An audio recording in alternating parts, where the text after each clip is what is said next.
Sometimes the world looks perfect, nothing to rearrange. Sometimes you just get a feeling you need some kind of change. Standing tall on the wings of my dream, rise and fall on the wings of my dream. Rain and thunder, wind and haze, bound for better days. It's my life and my dream, nothing's gonna stop me now.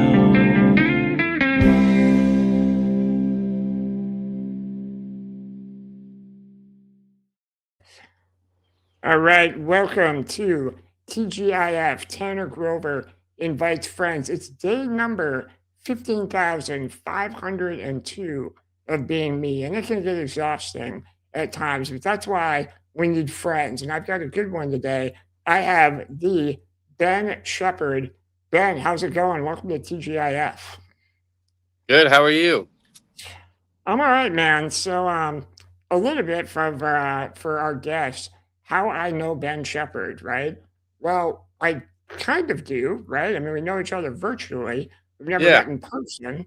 Um, but my introduction to you was actually through the Netflix TV show Love, where your song "Set the Dogs" was featured on the Shrooms episode in 2017.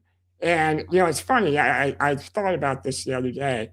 I'm like, all right, in that episode, they're doing shrooms and they're playing the song in the background, and it's not even in the foreground. You can't even like really. You got to listen to like pick Strange. up on it. Yeah, they didn't do you right, man. They didn't do you justice. They should have done like the whole shrooms montage to set the dogs. Yeah. Yeah. They really could have built it up more, made it more Yeah, dramatic. I agree, 100%. But even still with that, I hear things, and this often happens to me. Usually it's in grocery stores, or go to like Whole Foods or something, and something will just play over the loudspeaker. And a lot of times it's stuff that you've heard, a billion times, and it's in our DNA. It's like, fucking whatever. Lionel Richie. Yeah, Pay Paradise Political Parking Lot with Yeah. the Adam Dirts version with Vanessa Carlton, Hmm. not the Joni Mitchell version. But anyway, I took to the internet and I figured out what the song was, and I'm like, well, I like this, and I went ahead and I downloaded the Vision, right, and so then after that I bought the vinyl, and I just loved it. I ate it up, and it's like that's kind of how that's my introduction to Ben Shepard, or AKA YEYEY, or I pronounce it YEYEY. But before we get into other stuff, can you explain YEYEY? Can you just like how did this come to be? Yeah. So when I left Utah to move to New York after the last Uzi and Ari record, all of us kind of went in separate directions. I mean, it started off as my own project, but I did end up getting like a crew of touring personnel that we were starting to work a lot together, and it was starting to be kind of like the new band. And when everybody decided to go their separate ways, it just didn't feel like it was going to be Uzi and Ari anymore. And I, you know, this was during when like all the animal names and everything were like the big trend in band names, Gold Panda and Tame Impala, all that stuff, and I just wanted to come up with something that was totally different than that. Um, that was more based on like how you could use it in like design and iconography and that sort of thing. And so I just was kind of like writing letters and just kind of came up with the symmetrical design of those letters. And I didn't really have a pronunciation in mind even when the album came out. I had like 10 different stand-in band names up until from the genesis of working on that album until it actually came out, that it never felt like anything to me. You know, What was the biggest what was the biggest miss out of those 10 different ones? the biggest miss. At one point, it was young adult, which then like a movie with Naomi Watts or someone came out called Young Adult, and Oh, I was like, yeah, is that Charlize Theron? Is that what that is? that's who it was, not Naomi Okay. Watts, Charlize Theron for sure. Yep. Yeah. And so that kind of took me off of that name. I had the name Minnow for a minute just because I liked the way the M was like an inversion of the W at the end, you know, and um, I don't know. I was trying to think about visually how the name looked more than anything else. So that was kind of what was driving me. But yeah, ended up with YEYEY. I saw it that way immediately, but everybody that I showed it to would default to YEYEY as a pronunciation, and I don't really care who how you pronounce it. You know, it doesn't matter to me. If you're listening to it, then I'm happy. You know, if Sure. I feel like whatever the consensus is among listeners is the true pronunciation. It doesn't really matter what I might have conjured up. Well, I love that, and that kind of mindset is so ingrained into my own DNA. So my favorite band of all time is REM, and I've digested like every interview they've ever done from like 1982 onward, and just eaten everything up. And I know that like the dictionary definition of REM is rapid eye movement, but there's an interview Yeah, where they don't even subscribe to that. They're like, it's just three letters, whatever you want it to be. If you want it to be rapid eye movement, sure, but it's just something we picked out of a dictionary. yeah, Yeah. yeah. So It's let me ask you. interesting. Go ahead. Yeah, yeah. So let me ask you this, right? So I'm into your music, and a couple years ago, I start this music podcast, and my friend Morgan, and we are still doing that. She's a new mom, so we're on a slight little hiatus, but we're hoping to Sure. pick it back up in the fall. Um, but I was trying to think of like, what song could we use as like an intro, outro to the show, and I just kept coming back to Set the Dogs, and I'm like, none of my friends really know this, but I feel like it almost encompasses like every possible genre of music. And I've like actually, I'll interview people and I'll play it, and then we'll start the show and they're like, dude, what is that? And I'm like, I know, which is really cool. But I want to ask you, and I'm going to ask probably every episode of TGIF, does this show is really about friendship and an exploration of friendship.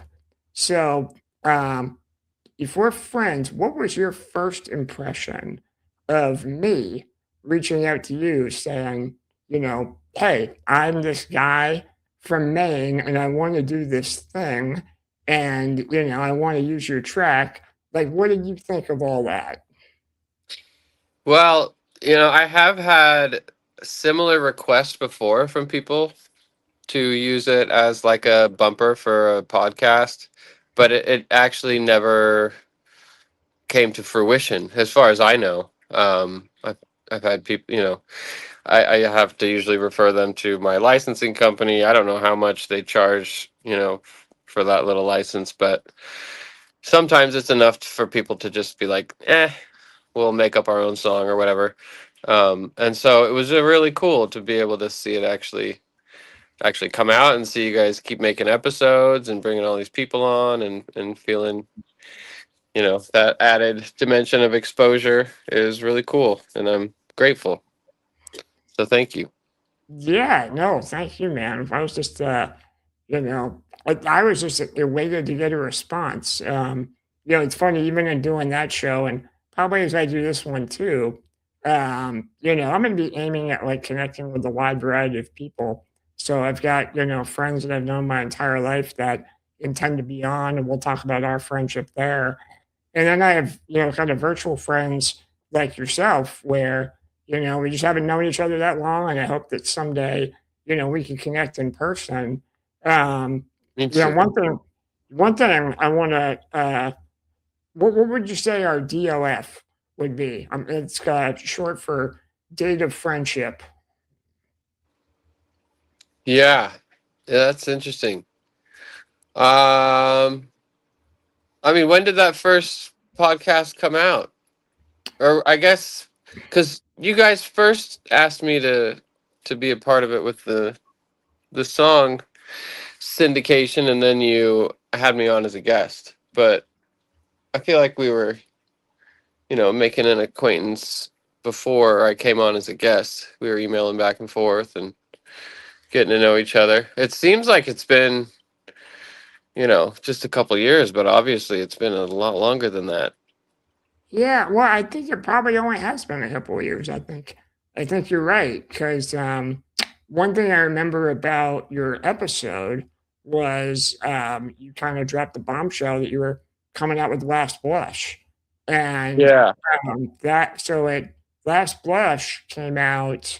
What was it? 2025. Uh-huh. Yeah, and so it had to have been at least 2024 um, that we, were chatting, and maybe even toward the tail end of 2023. So I almost want to say like a December 23 might be the date of friendship. Yeah. Okay. Yeah. So Last Blush comes out, and the first single off of it is "Teeth Don't Bite," and I love it, man. I put together a mix at the end of every calendar year around Christmas time for friends, and I put Last Blush on my mix there. And but one thing I really loved about it was that music video that you shot, and you just saw the lead into TGIF, which was all home movies. I had an alternative video planned that I'll tell you about, but I didn't have the crew or the resources to kind of do it the way I wanted to. But I did have old footage, so whatever. I pieced it together and it came out okay. But tell me about Last Blush, man. Teeth don't So bite. about the music video? Yeah, teeth don't bite. Yeah. That was a lot of fun. My closest friend directed it, Jonathan Higley. We've known each other since college. Over 20 years at this point. We've worked together on a lot of projects. His music is more like techno, deep house, drum and bass, mostly instrumental productions. But in the last 5 years or so, he's gotten into film. He moved to LA, and he actually has a feature that just is coming out this year that he co-wrote and co-directed. So I feel very lucky to have had his expertise. He also finished a couple music videos right before we worked on Teeth Don't Bite. So he really was in his element when we worked on that. We put it together very quickly. He was coming out to visit for a week, and I said, "Oh, you should bring your camera, and we should try to shoot something." Thinking we would do kind of just a run and gun kind of a walking down the street with a guitar kind of shoot thing. And then I started thinking about it and realizing, if I had a shot list and I knew exactly what we needed to get, like we could do a narrative shoot. We used a website called backstage.com to find talent. Within like a weekend, we had the whole cast. And then I went out and scouted locations one day, and within like 5 days, the whole thing was ready to be shot, and we shot it in 2 days. Um, Luckily I had a lot of great people that helped out with locations and talent, and um, you know, I think probably the thing that took the longest was just like scrolling through Amazon for masks, trying to find like the coolest looking masks that could go together to make these characters. But it's you know, a song about masking, about depression, about, you know, putting up a front, about, you know, hiding certain parts of ourselves we're afraid other people will see and judge us for. And it was just supposed to be kind of a comic book portrayal of these caricatures of anxiety, basically.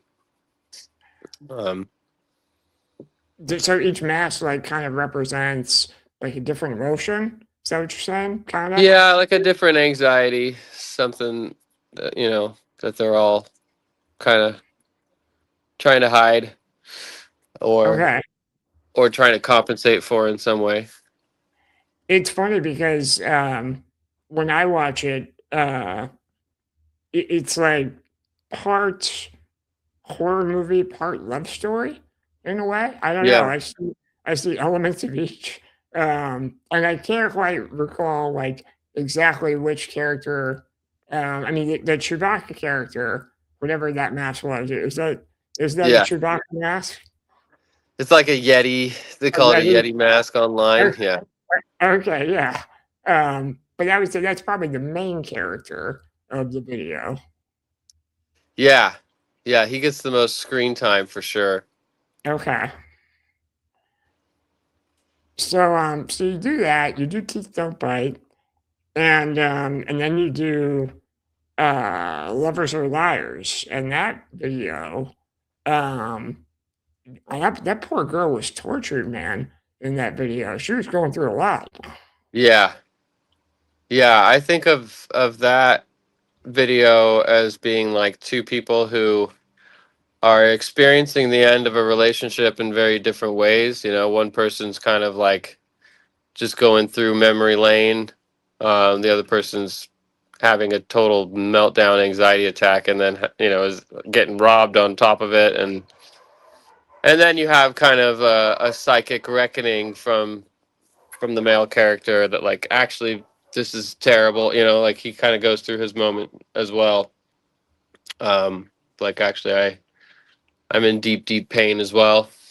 Um, and then, yeah, her just kind of at the end, just being kind of apoplectic. Like, what can you do but just sit and grind through the emotions of it, you know?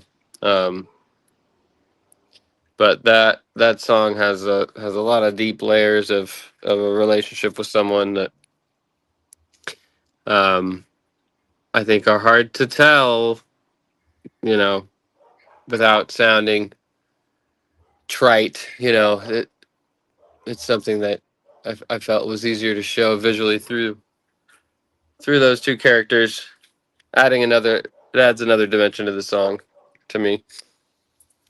That was one of the Yeah, oldest songs in the bunch. It was something that I kept reapproaching and record. It was kind of like, you know, True Love Waits, the Radiohead song, how they recorded that several times, and part of it actually became a song on Amnesiac, Pull Revolving Doors, you know. Um, they took kind of the texture from the first recording of that track and made that song, but they didn't get it right until 20 years after the song was written, practically, and they put it on Moonshaped Pool, you know, as like a fully realized song. Instead of, you know, it was also an acoustic demo on the I Might Be Wrong EP. Do you know that song? Do you know what I'm talking about? I don't know that particular track. I know Okay. I've listened to Moonshaped Pool, but I know that the two Radiohead albums I'm least familiar with are Moonshaped Pool and King of Limbs. Yeah. Um, but I am glad that you brought up Amnesiac though, because that's actually a halfway decent transition. They've got Morning Bell, right? So Morning Bell's on Kid A, and then it's basically a remix Another on rendition. Yeah. yeah, and so now you have the Last Blush remix that's out. So Yeah. talk about that a little bit. Yeah. So, this is one of the things that's most satisfying for me after finishing a project, is handing off stems to songs to friends, and and letting them come up with something weird or different with them. I haven't. I mean, I've with Uzi and Ari, I did a whole album's worth of remixes, or had them done over the span of it. You know, that 8 year career with that band, but it never got released. It's like something I would give out as like Kickstarter rewards and stuff. This kind of unofficial remix album, but with the Vision, there were only 2 or 3 remixes that came out for that album. So I wanted to do like a proper full remix album. I've made enough friends over the years, producers, that we could trade each other songs. Came together very, very fast.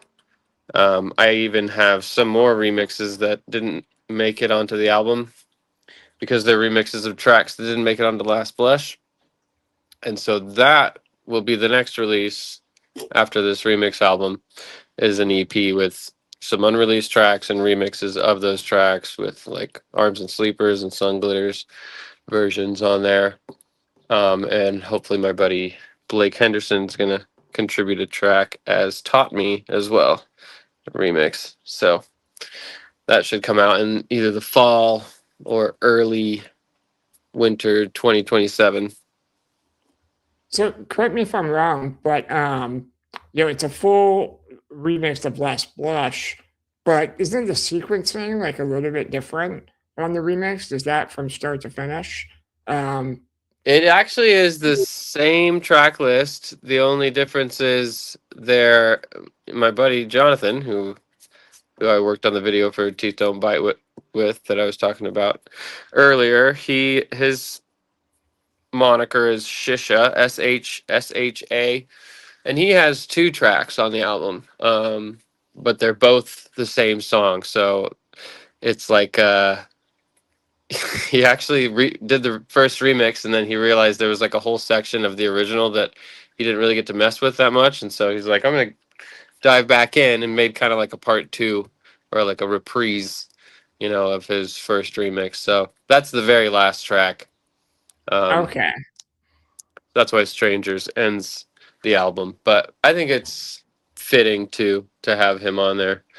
At the end of the album again, with how much our work overlaps and how much we collaborate together. He also does all my promo, photography, and web design.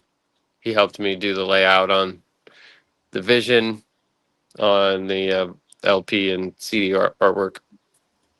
So he's an invaluable part. He's almost a second member of the band. Isn't it funny? Like I feel the same way about my own, personal friendships that I have here in Maine, where you have these people that you can kind of always fall back on and rely on to help you with any number of endeavors. It's like I have my friend Eric, who's like a technical friend who, whatever, if the Wi-Fi is not working, which is such a Mm-hmm. simple, mundane thing, like that's the guy I talk to. Yeah. If I want, relationship advice, I probably, might go to my friend Joe or something, but we all have these kind of fallback support people in our lives. So this guy, Jonathan, sounds like he's kind of like your, he's your ace in the hole to a degree. Oh, for sure, and he has been for years. We've helped each other out a little bit. I feel like I've helped him in some ways, but I feel like the net benefit is mostly on my side of the equation with how much he's done for me artistically and, just out of care, out of our friendship, our relationship for the last 20 years. He's been there through it all. Yeah, that's amazing. So, That's an awesome friendship. I yeah. listened to it. I've listened to it a couple of times, and I think the track that stands out to me the most is probably "You Can Never Understand." I like that remix quite a bit. Oh, cool. Yeah, it reminds me a little bit of like do you know "Washed Out" at all? Yeah, Yeah, it reminds me of a for "Washed sure. Out" song, kind of. Cool. Yeah, but I really enjoyed it. Nice.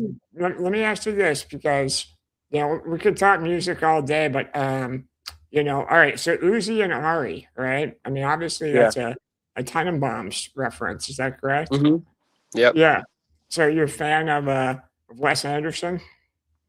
Well, at the time that we formed the band, it was end of 2003, early 2004. I had been watching Royal Tenenbaums on repeat. Maybe Life Aquatic had come out by that time as well. But there wasn't much else. And, those first several films, Bottle Rocket, Rushmore, I mean, those first four films, I think, are absolutely brilliant films. Darjeeling Limited, I kind of indulged because I like a lot of those actors, but I felt like his work was starting to become predictable, at least visually. Um, I liked Moonrise Kingdom out of this later bunch, the last four or five films. I liked Fantastic Mr. Fox, but some of the other ones I feel like have just been, um, I don't know if it, like I imagine them on paper, with all the big names, all the actors, and all the ideas and set designs and everything seem really exciting, but like the execution, I felt like was just a little bit, I don't know, too much. And I don't want to say he's a parody of himself now, because I Sure. feel like he was developing a style all along. I just think that most often artists' work is more interesting to me anyway when they're fumbling and trying to figure things out than after they think they've figured it out and they're like, this is why my work is interesting, this is why it's good, and so I'm going to do it like this. Whereas I think it's sometimes the more ephemeral qualities that make a film memorable, that you're like, I was trying to do this, but I feel like art is what happens when you're trying to do something very deliberate, and it's the disconnect between the pure idea, and its execution. It's the muddied um, disconnect between our brain and our hands, or whatever means we're using to form it. There's a handoff of information from your brain to your actual tools that you use to make your art. If you use your hands or your eyes or whatever, your voice, there's a new link in the chain where feedback can get lost. I don't know if I'm making any sense, but No, I you feel like kind of that are. that's Yeah. that's the most interesting thing to me. It's what happened that you couldn't control. You thought you were controlling it, but this other thing happened while you were trying to get at something else, and that's what's interesting to me. You know. Sure. I Um, think like maybe he crossed that threshold from like before it was like, all right, Bottle Rocket and, Tannenbaum's Life Aquatic. And then once you've done that several times, now it becomes like the Wes Anderson movie. And when that happens, there's this built in expectation and formula that is expected, probably not just from audience members, but probably he puts that pressure on himself too. yeah. And in doing so, you lose a little bit of, I don't want to say authenticity, but maybe spontaneity, Yeah. that made some of those earlier films so memorable.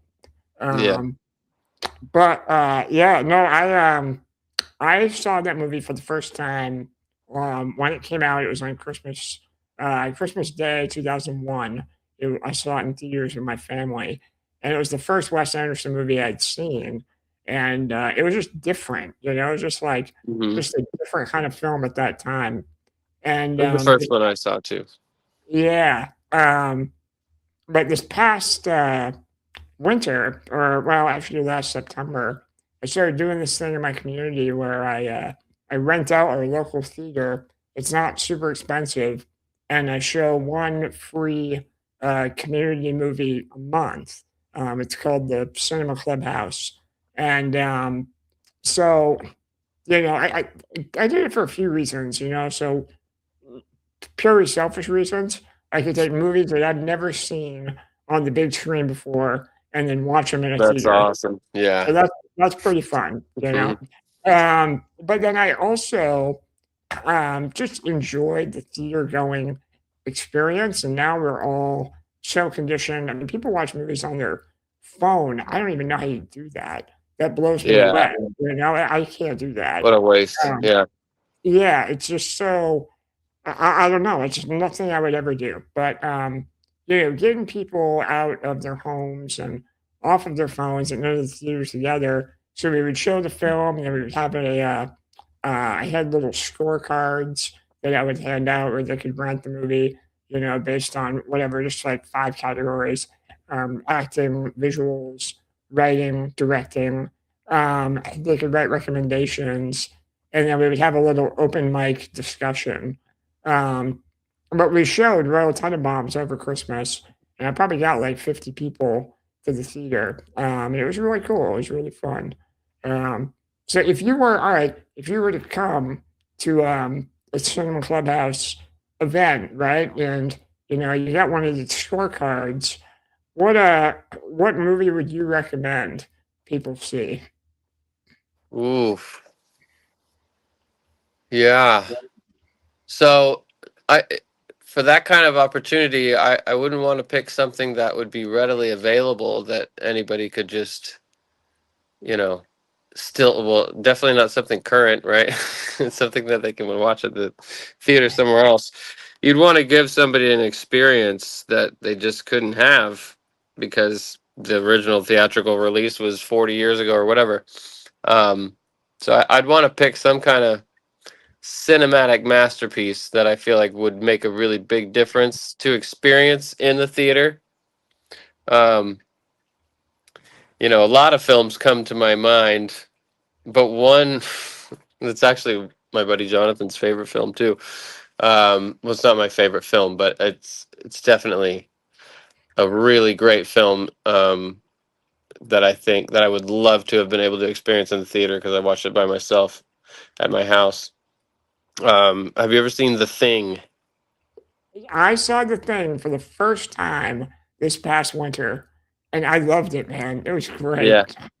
wild ride, right? It was awesome. Just I love Yeah. the practical effects, Mm-hmm. and that's just something I will say this, I think practical effects, have made somewhat of a comeback in the last Yeah. 2 to 3 years.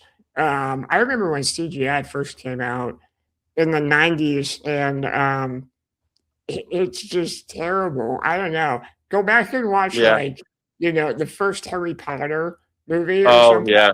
I have with It my kids. It's it's just embarrassing. awful. It's so Yeah, bad. it's Um, like a Lifetime movie, dated feeling. yep. And people Uh, talk about that series as being like this, like icon. I'm just like, yeah, they're gonna remake them all. Let them do it because there's so much like very dated technology in those early Harry Potter films. It looks like or like Jumanji. Remember, it's like a two-dimensional. You can almost see the Mac computer it's being edited on. Like, and here's the overlay of the animation. It's just so stark.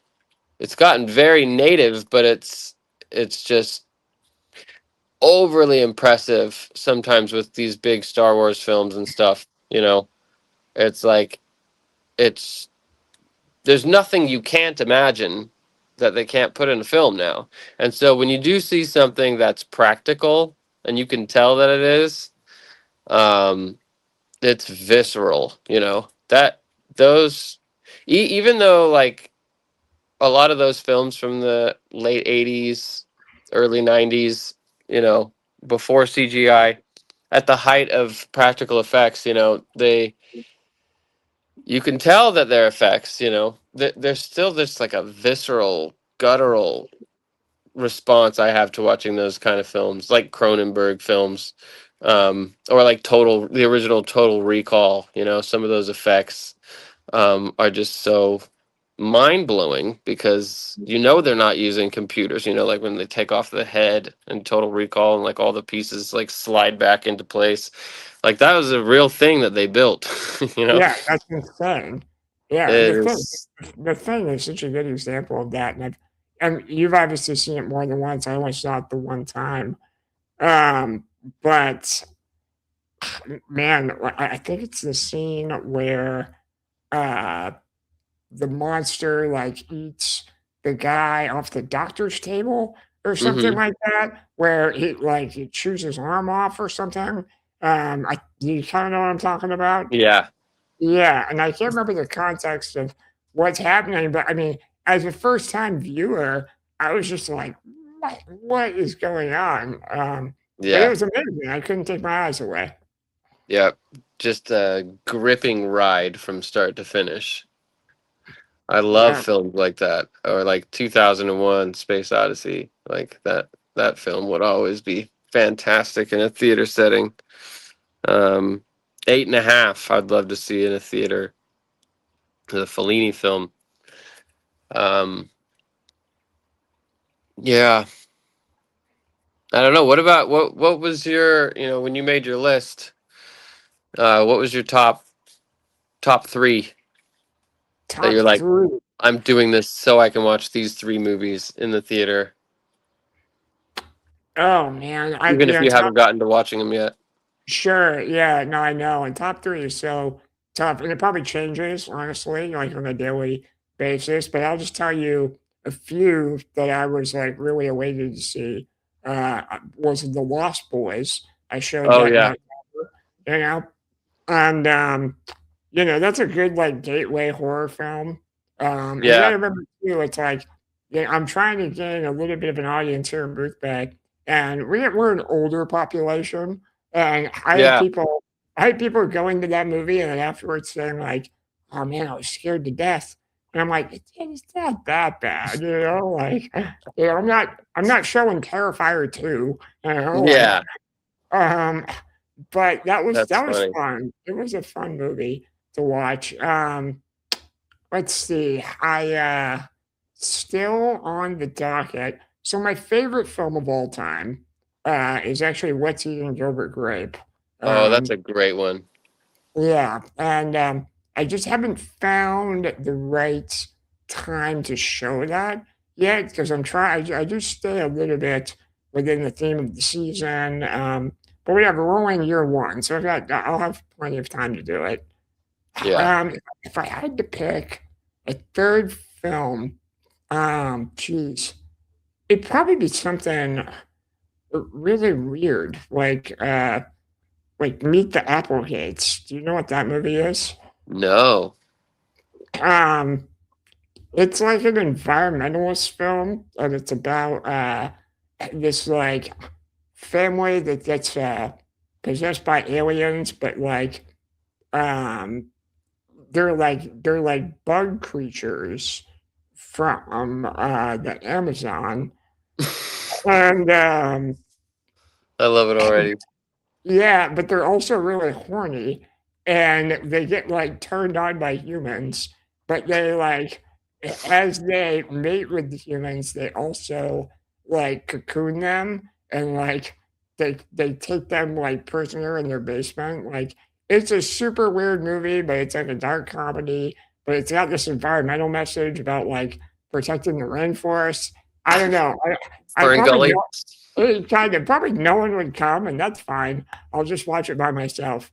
But to see That's something amazing. yeah, to see something like that on the big screen would be a lot of fun. For sure. When did that come out? Like late 70s, early 80s, something like that? It's like 1990. Oh, okay. I wanna say, is it Ed Begley? Might be the star, something like That'd be that. fantastic. Yeah. Wow. I Yeah, love him in Arrested Development. it's been He's a so minute. funny. I'm pretty sure he's the dad in the movie. But Yeah. something like that, something that you would just never ever see in a theater. Yeah. Mac and Me. You could do a Conan O'Brien, or no, it's Paul Rudd that's always trolling Conan with that. I love that. Yes. I love bad movies. Actually, I'm a big advocate of like terrible movies, and Yeah. Mac and Me might as well just be an ad for McDonald's. Like that Oh that yeah. movie, Yeah, that movie's not good, but it's fun.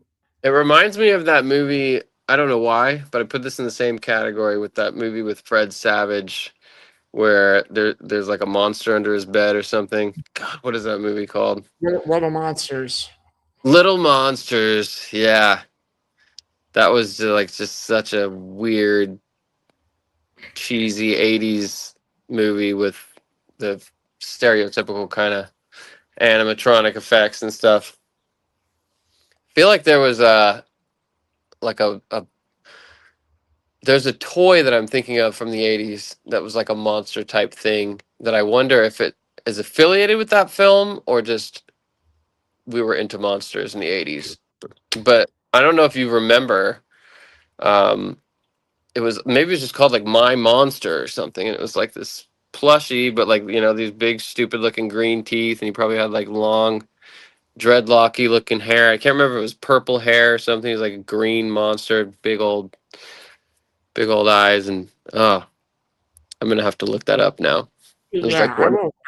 I feel like I have a memory of that, and I'm with you in that I don't know what it was called, and I don't. I know I didn't have one, but We had like 10 toys in the '80s, so it's like you yeah, just cycle through them. Um, you could never do that with kids now. It's like, do you remember that toy? There's a billion varieties. We had like 7 things. We had Teddy Ruxpin. We had yep, like that puppy dog you could take into the bath, that you could scrub his ears.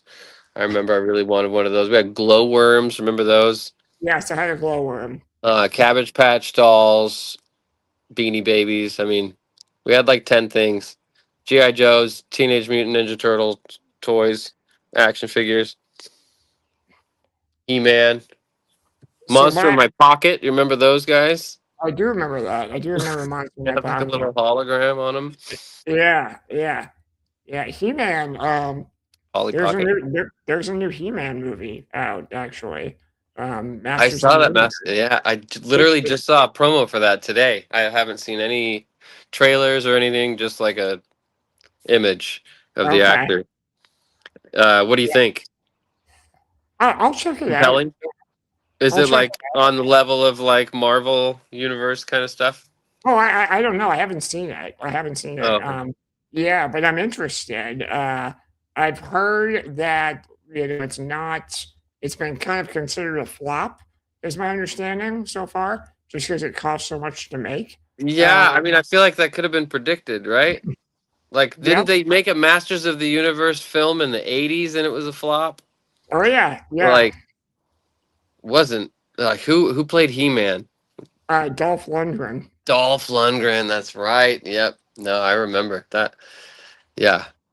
There's just not a lot of universes where I feel like that film would be a commercial success, It's not something that like Batman or Superman has like touched everyone, like not everybody's dad grew up watching He-Man. True. Um, more Thundercats than He-Man. I think they would have had more success. I don't know. Yeah. Who can They're say? like, no, we did that movie too, and it also flopped. Yeah. They're just Um, mining all of the '80s nostalgia, and some of it is just not going to hit because we're fatigued. we're definitely fatigued. We're definitely fatigued. But you know what? If they're embracing some practical effects, then I'm here for it. So that's where I'm at. Imagine if they remade E.T., but with only practical effects. Who could do it? What director could pull it off without just completely disrespecting the original? I don't think that's possible. Unless But it in was fact, Spielberg himself during the right, remake. if it was Spielberg himself, they already kind of butchered the ET. Have you noticed that?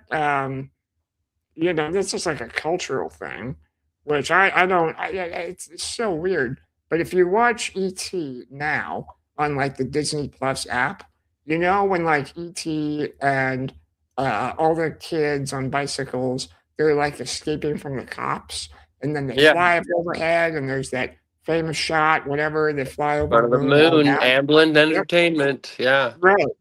In the original film, when they're just about to like come up to the cops, all the cops have shotguns, right? In the original cut. If you go and watch that film now, they've all been digitally replaced with like walkie talkies. And it's like such a bizarre, What?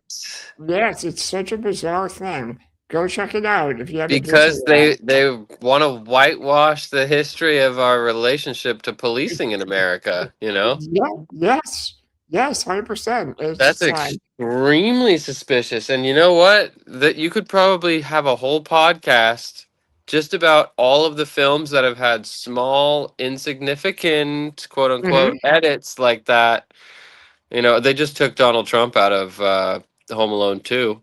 You can't find it yeah. anymore on streaming anymore. They've edited him out because people don't want to see it. I don't believe in that, you know. I don't And either. especially I think about that as the filmmaker, you know, like you just get to come in 20, 30 years later into my film and just take your scissors and cut a piece out that you don't like, and that's just in perpetuity. Or like the Star Wars films, you can't find non CGI versions of them anywhere. You can't stream them. Everything no, has been updated with the remasters. sure. Just been Wait, I mean, replaced, revising and history. I think they've even made edits since they re-released them in 1997.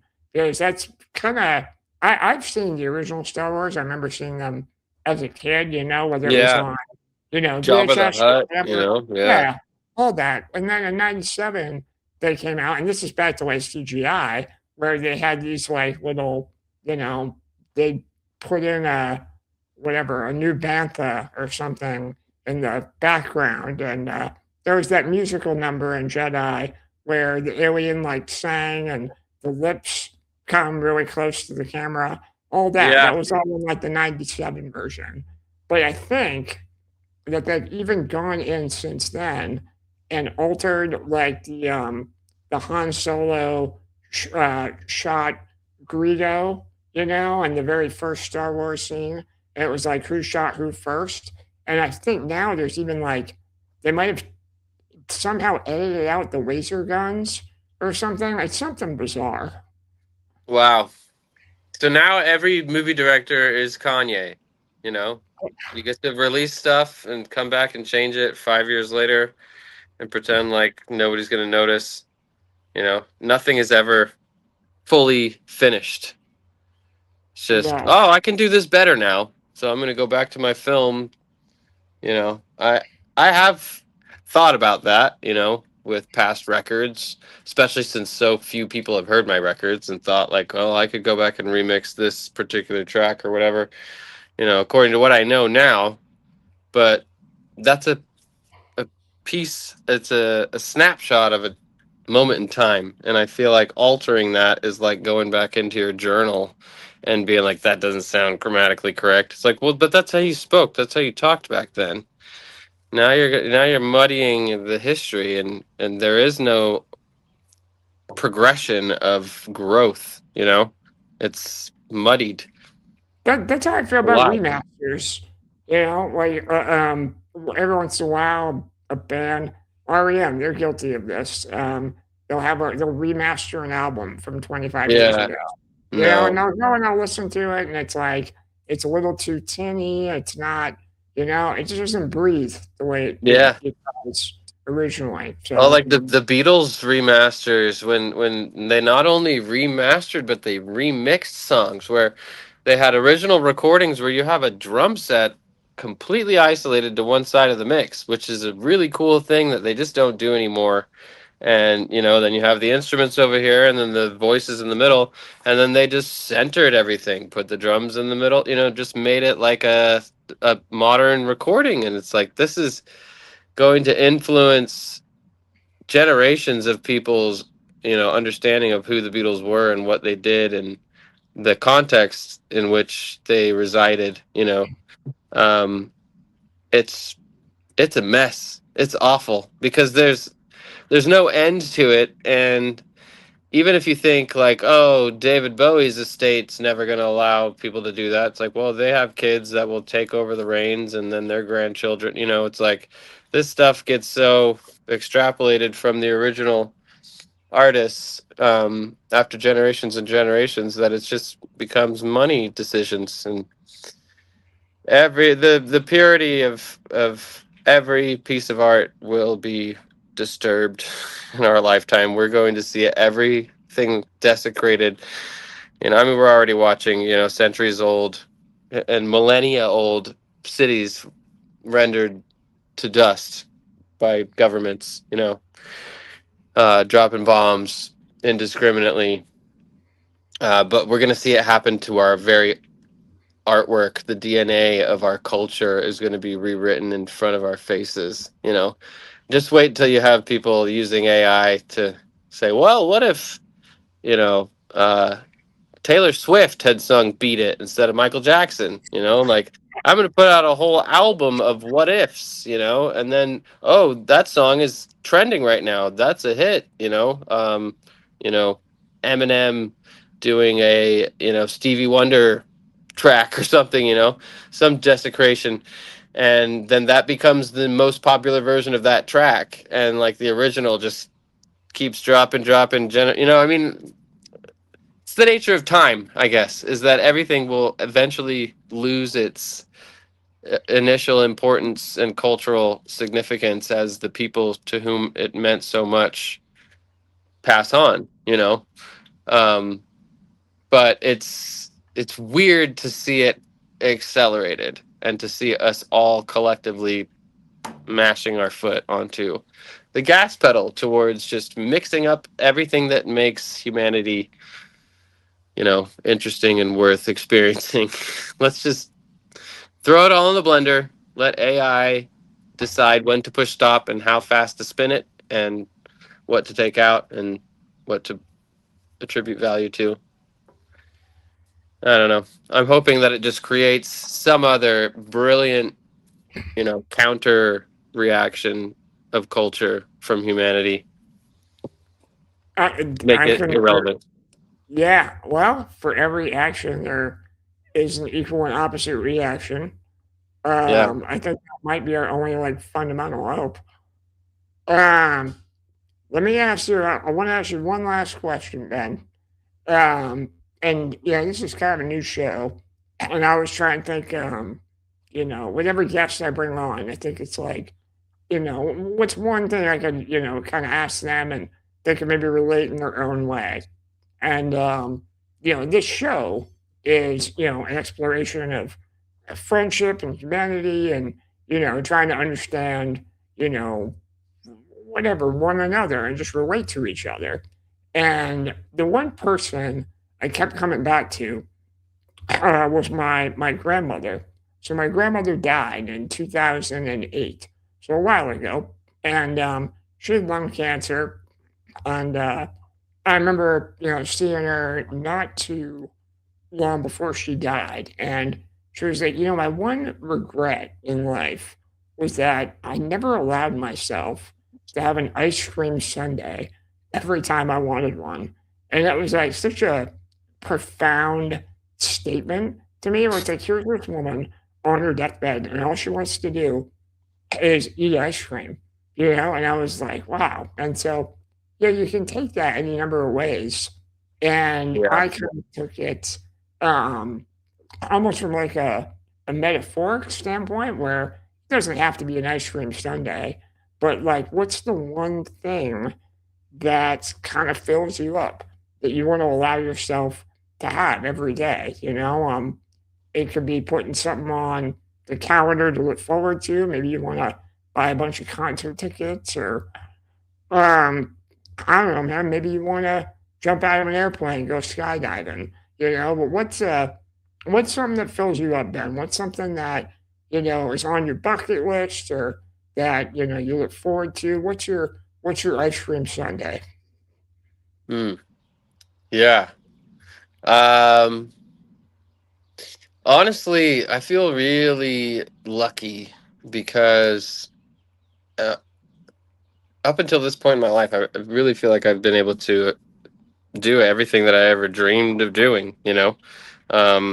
And it's given me a tremendous peace of mind, and it's allowed me to be a much more dedicated and empathetic teacher, elementary school teacher, you know, to just not have like this list in the back of my mind of all the things that I haven't gotten to do yet. And you know, I really feel like if I didn't get to do anything else, I'm lucky to just be in an environment where I get to be around kids who need love and structure and hope, and to be able to play a small part in that. But my absolute favorite thing to do, you know, aside from being with my kids, is traveling and playing music. And I don't think I'm done doing that, even though I have had a lot of opportunities in the past to do it. Um, so that's kind of what I'm building towards, is, you know, in one hand, kind of building a future of stability and prosperity for my kids, and then on the other hand, you know, preserving my creative outlet. Um, you know, I have all of the tools at my house to play on mute, you know, work on music at any time, but you know, I'm focused on my kids and on my job. I'm excited about the summer to be able to have a little bit of time wherever I can find it to work on some music. But, um, you know, that I really feel very content, aside from my government, you know, waging war on every sovereign country in the world to further its own interests. I feel like I don't have anything to complain about, and whatever little bits of time I get to work on music, and if I can then at some point go back on tour and visit my friends in other cities and share that music with them, then I'm a blessed man. You know. Well, I want to see you on tour, man. That's my that would be one thing on my bucket list. I would love to, if you tour, you know, anywhere in the New England area. I want to make the trip and, you know, make that happen. So Yeah.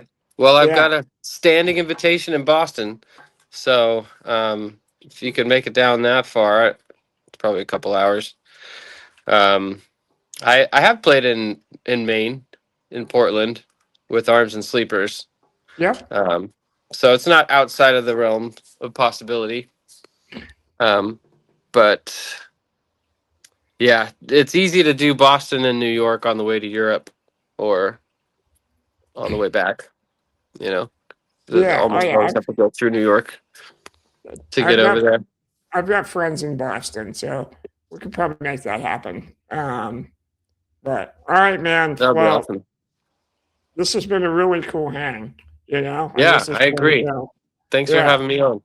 yeah. No, I really appreciate, you know, you taking the time to do this, and I just hope that anyone that's listening, you know, also enjoyed the hang. You know, it's really about you know, taking our friendship and then sharing that with other people. And hopefully they laughed a little bit. They got some insight.